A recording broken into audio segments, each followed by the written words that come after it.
Ce soir, la loi sur les mesures d'urgence nécessaires pour mettre fin à l'occupation d'Ottawa, où on en débat avec un panel de députés. Les inquiétudes liées aux mesures d'urgence avec Laura Berger de l'Association canadienne des libertés civiles. Et Doug Ford et Jason Kenney, deux approches différentes sur les mesures d'urgence avec les politicologues Stéphanie Chouinard et Frédéric Boilly. Bonsoir, mesdames et messieurs. Ici Martin Stringer en remplacement d'Esther Bégin. Ce soir, pendant que les policiers d'Ottawa ont commencé à donner aux manifestants des avis officiels leur ordonnant de quitter les lieux, les députés fédéraux se préparent à débattre de la loi sur les mesures d'urgence invoquée par le gouvernement Trudeau.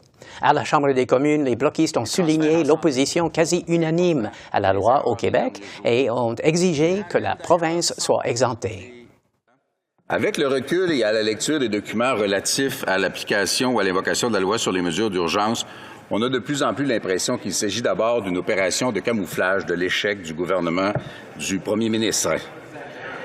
J'ai bien hâte que la Chambre et l'ensemble des élus soient appelés à en débattre parce que l'Assemblée nationale, unanimement, est contre. Le gouvernement du Québec est contre. Le Bloc québécois est contre. Les députés conservateurs du Québec sont contre. Pourquoi est-ce que le premier ministre n'exclut-il pas simplement les provinces qui le souhaitent de l'application des décrets? Honorable Premier ministre. Monsieur le Président, pendant autour de 2 semaines, le chef du Bloc québécois implorait et exigeait que le gouvernement agisse de façon ferme pour contrer ces barricades illégales. Or, on a pris la mesure de la loi sur les urgences de façon proportionnée, responsable, qui respecte tout à fait la Charte des droits et libertés et qui va permettre aux juridictions qui n'en ont pas de besoin de ne pas l'utiliser. Et maintenant, il trouve une autre chose pour critiquer. C'est sa job comme chef de l'opposition, parti d'opposition. Moi, ma job, c'est de protéger les Canadiens. Je poursuis sur la loi des mesures d'urgence et sur la réponse du gouvernement au blocus anti-mesures sanitaires avec les députés Rachel Bandayan pour le Parti libéral, Pierre-Paul Huss pour les conservateurs, Christina Michaud pour le Bloc québécois et Alexandre Boulris pour le NPD. Bonsoir, vous quatre. Bonsoir. OK, on commence. Rachel Bandayan, je commence avec vous. Votre gouvernement a pris une décision sans précédent en invoquant la loi sur les mesures d'urgence.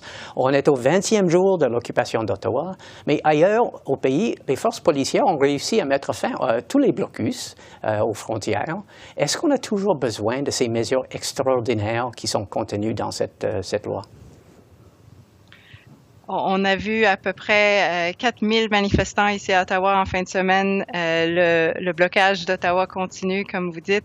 Et aujourd'hui même, alors que le pont à Windsor a été débloqué il y a quelques jours, aujourd'hui même, on a retenté de bloquer encore une fois ce pont crucial pour notre économie. On parle ici de 400 millions de dollars par jour en biens qui traversent la frontière avec les Américains. On parle quand même de nos frontières en tant que pays, c'est très important. Alors oui, je pense que c'est la chose à faire. D'ailleurs, j'ai vu que le premier ministre Ford a dit que c'était la bienvenue de voir que le gouvernement fédéral introduit les mesures d'urgence.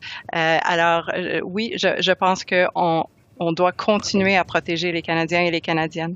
Pierre-Paul Huss, du côté des conservateurs, vous vous opposez à l'utilisation de cette loi sur les mesures d'urgence. Et on a vu quand même des éléments criminels, radicaux, qui se sont joints aux manifestants. Par exemple, il y a eu des manifestants accusés de possession d'armes à feu et même de complot pour meurtre contre les policiers de la GRC à Coutts en Alberta. Est-ce que ce n'est pas le temps d'avoir ou de se donner des grands moyens pour finir avec cette occupation et avec ces préoccupations? Ben, soyons clairs, là, pour nous, il est plus que temps que le blocus d'Ottawa se termine. Le Parti conservateur demande aux camionneurs de quitter. Par contre, l'instauration de la loi des mesures d'urgence, c'est trop, compte tenu que d'autres possibilités, la loi qui est déjà en place est disponible. Les moyens pour les policiers sont déjà disponibles. Et on l'a vu, le pont Windsor, là, la loi sur mesures d'urgence fédérale n'était pas activée. Les policiers ont pu dégager le pont. Ailleurs, à Coutts, justement, les policiers là-bas de la GRC ont fait leur travail.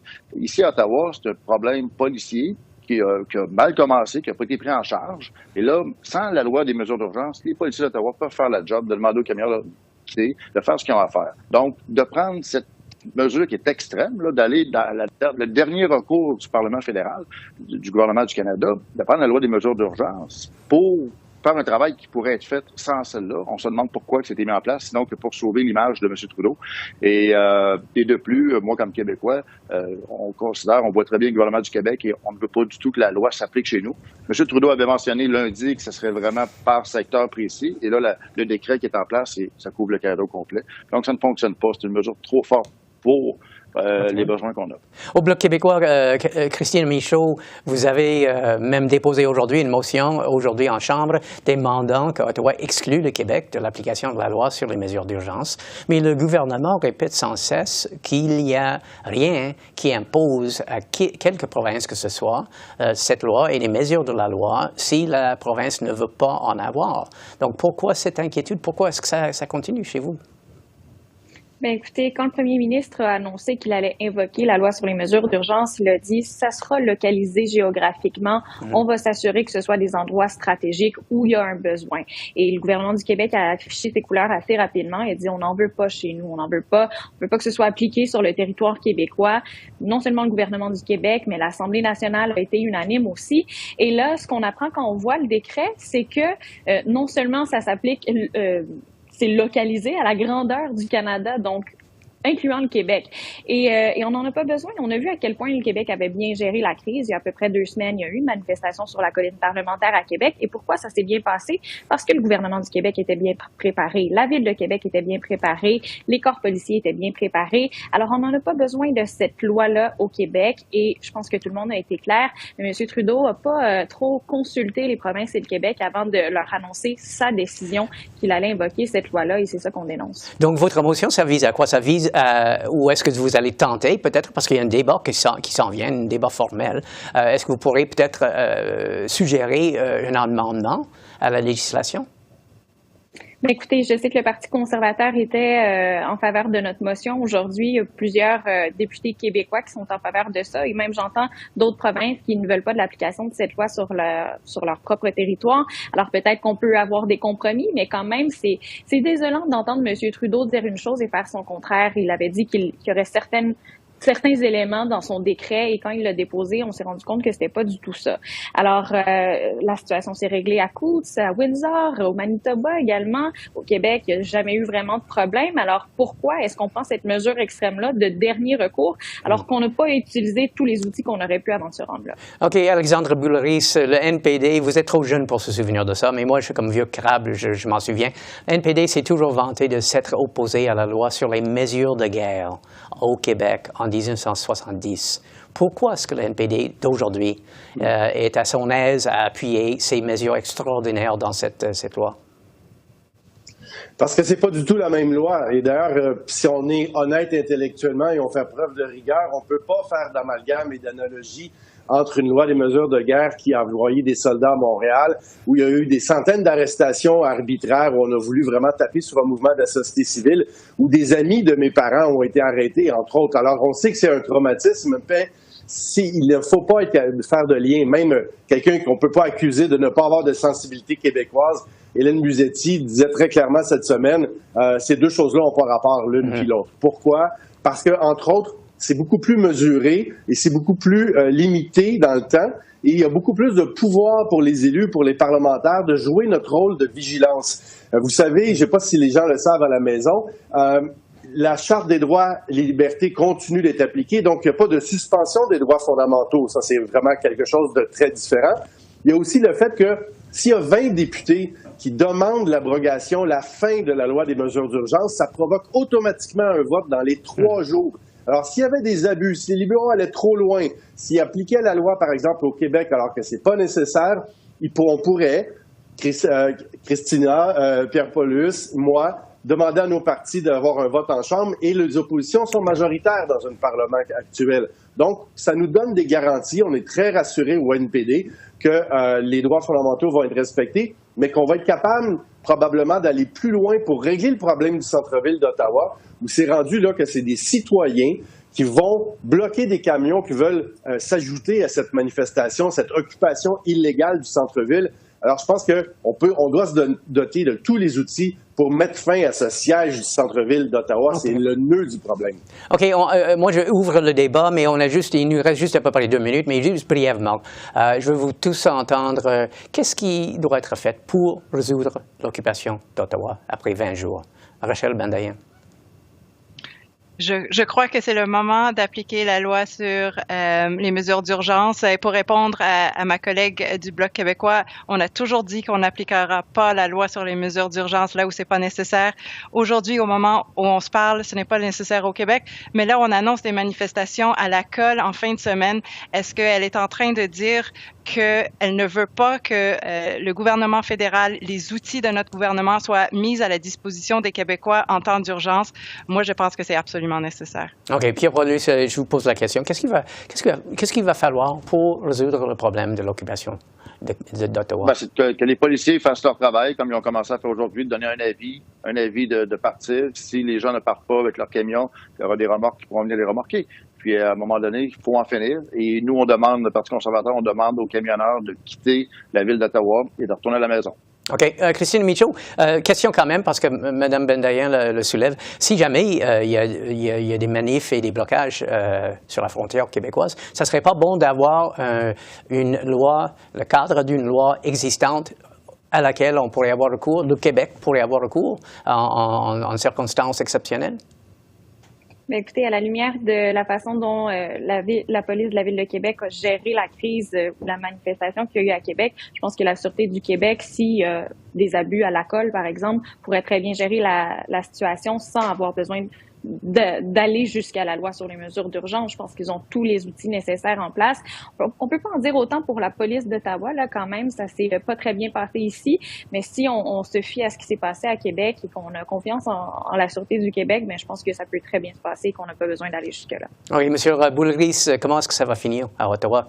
C'est quoi le secret? Qu'est-ce qu'il va falloir faire pour arriver au bout de l'occupation d'Ottawa? Il aurait dû avoir du leadership politique de la part de M. Trudeau bien avant ça, parce que c'est un problème policier, mais c'est aussi un problème politique. Des gens qui sont infiltrés par l'extrême droite, qui sont financés par les amis de Donald Trump aux États-Unis, qui ont des propos haineux, très agressifs, racistes également, et qui veulent renverser le gouvernement. Alors, un mouvement anti-parlementaire, antidémocratique, c'est dommage qu'on en soit arrivé là, mais s'il y a des outils comme, par exemple, geler les comptes bancaires ou suspendre les permis de conduire qui peuvent être utilisés grâce aux nouvelles dispositions, je pense qu'on doit aller de l'avant avec ce genre de mesures-là qui vont faire mal au portefeuille. OK. Rachel Bendayan, Pierre-Paul Huss, Christian Michaud et Alexandre Boulris, merci beaucoup. Merci. La loi sur les mesures d'urgence donne davantage de pouvoir aux forces policières lorsque les rassemblements constituent des activités illégales. En plus des pouvoirs policiers, du côté financier, la loi permet au gouvernement de geler les comptes bancaires des manifestants illégaux sans ordonnance d'un tribunal et de saisir leurs camions notamment. J'en discute avec Laura Berger, avocate à l'Association canadienne des libertés civiles. Maître Berger, bonsoir. Bonsoir, merci. La question fondamentale, pourquoi votre réaction à la décision du gouvernement Trudeau d'invoquer ou d'utiliser, d'avoir recours à cette loi sur les mesures d'urgence? Absolument. Premièrement, il faut s'en souvenir que la loi sur les mesures d'urgence est conçue pour des situations extraordinaires et octroie des pouvoirs extraordinaires au gouvernement. Au sein de l'Association canadienne des libertés civiles, nous estimons que le gouvernement n'a pas atteint le seuil nécessaire pour invoquer la loi sur les mesures d'urgence. En particulier, le libellé de la loi demande une situation où notre cadre juridique normal, dite normal, ne suffit pas pour répondre à une situation qui menace la sécurité du public canadien et du Canada. Et à notre avis, ce seuil n'a pas été atteint. OK, question, parce qu'on a entendu, par exemple, le maire d'Ottawa vient de dire à mon collègue Peter Van Dusen qu'il y a des choses que la police d'Ottawa ne pouvait pas faire sans cette nouvelle mesure. Il a invoqué, par exemple, le fait qu'il pourrait y avoir des camions de remorque qui seraient maintenant obligés de participer à l'action policière. Aussi, la question d'avoir territorialité, d'empêcher les gens de venir à Ottawa. Il pointait plusieurs aspects qui n'étaient pas possible sous la législation et dans le cadre légal actuel. Mais c'est justement le problème, c'est une loi qui octroie des pouvoirs très élargis au gouvernement fédéral et au gouvernement. Si nous lisons le décret qui a été adopté, le gouvernement indique et interdit les individus de participer à des protestations, à des manifestations qui ont lieu ou qui bloquent des rues, des trains, des infrastructures essentielles. C'est également un décret qui, comme vous avez mentionné, donne aux forces de l'ordre le pouvoir de forcer des individus privés à utiliser leurs équipements, leurs camions, leurs remorques pour essayer de démanteler la protestation. Et à notre avis, ce sont des mesures extraordinaires, des pouvoirs extraordinaires qui sont utilisés maintenant dans une situation où les pouvoirs étaient suffisants, où le cadre juridique était suffisant même avant l'adoption de ce décret et l'évocation de cette loi. Donc, selon vous, il y a toutes les mesures déjà existantes dans le code criminel ou dans les règles municipaux qui peuvent servir à arriver au bout de ces manifestations? C'est sûr et certain que le code criminel donne aux forces de l'ordre, aux policiers, les pouvoirs d'arrêter les individus dont la conduite est illégale et criminelle, certainement. Il y a aussi la code de la route qui permet au service de police municipale et qui donne certains pouvoirs aux services de police municipale pour répondre à des situations sur les autoroutes. Alors certainement, le cadre juridique existant, dit normal au Canada, donne beaucoup de pouvoir aux services de police municipale. Et je vous rappelle que chaque jour, de jour en jour, il y a des manifestations, souvent de très grandes manifestations au Canada, auxquelles font face les services de police municipale. Chaque année, pensons par exemple, il y a 10 ans ici au Québec, au Printemps érable et aux manifestations des Carrés rouges. Pensons aux militants écologistes qui vont bloquer des infrastructures pour essayer de protéger des ressources naturelles. Pensons aux protestations autochtones qui ont lieu. Ce sont souvent des protestations et des mouvements sociaux qui entraînent une certaine perturbation pour le public.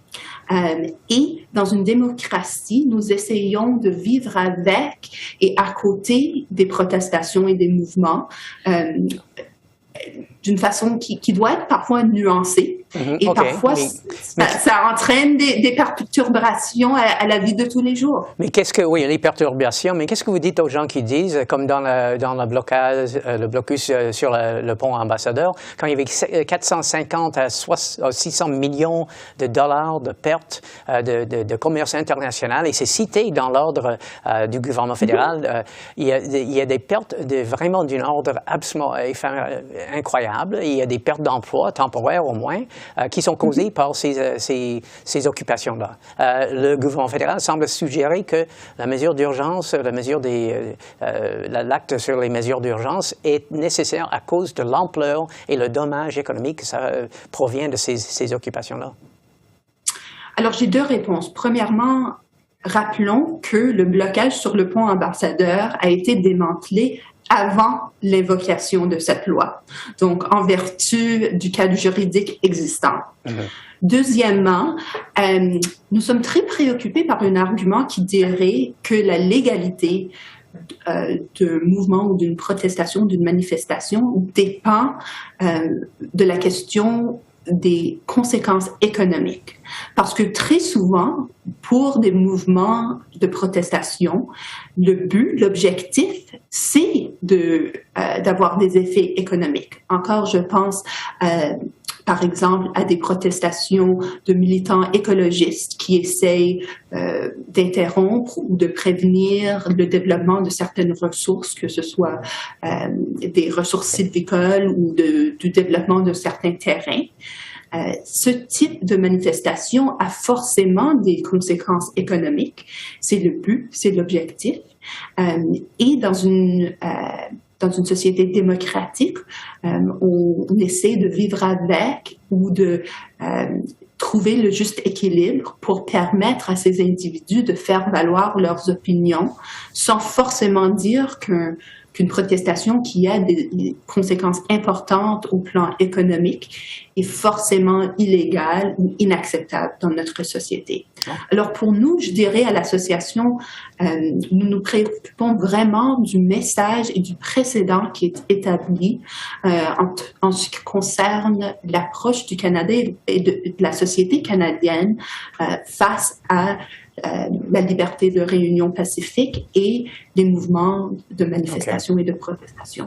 Laura Berger, avocate à l'Association canadienne des libertés civiles, merci beaucoup.